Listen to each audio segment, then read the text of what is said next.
అందరికీ నమస్కారం. నేను మీ గాయత్రి. విటమిన్ సి ఎక్కువగా ఉండి రెసిస్టెన్స్ పవర్ ని పెంచే ఒక రెసిపీ చూద్దాము. ఇవి ఉసిరికాయ ముక్కలు. మొన్న డిసెంబర్లో ఉసిరికాయలు తెచ్చుకుని కట్ చేసుకుని వాటిని ఇలా డబ్బాలో వేసి ఉప్పు వేసి పెట్టుకున్నాను. ఇవి కిందటి సంవత్సరం పెట్టుకున్న ముక్కలు. ఇప్పుడు ఈ పాత ముక్కల్ని తీసి పచ్చడి చేద్దాము. అది ఎలాగో చూపిస్తాను మీకు.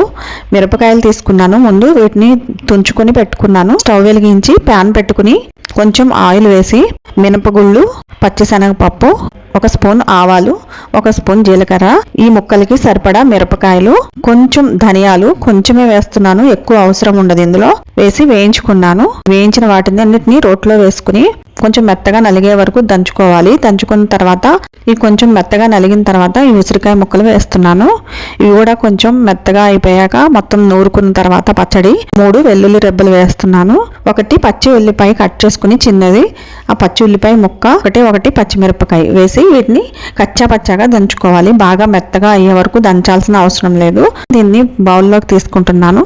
తీసుకుని ఇప్పుడు పోపు వేసుకుందాం. ఇందులో మళ్ళీ స్టవ్ వెలిగించి ప్యాన్ పెట్టుకుని కొంచెం ఆయిల్ వేసాను.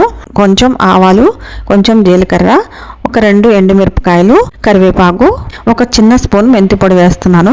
వేసి పోపు వేసేసుకున్నాను. అసలు ఇది ఒక్కసారి ట్రై చేసి మీరు టేస్ట్ చూసారంటే అసలు జీవితంలో వదిలిపెట్టరు. ఈ రెసిపీ మీరు కూడా ట్రై చేసి ఎలా ఉందో కామెంట్స్లో షేర్ చేయండి.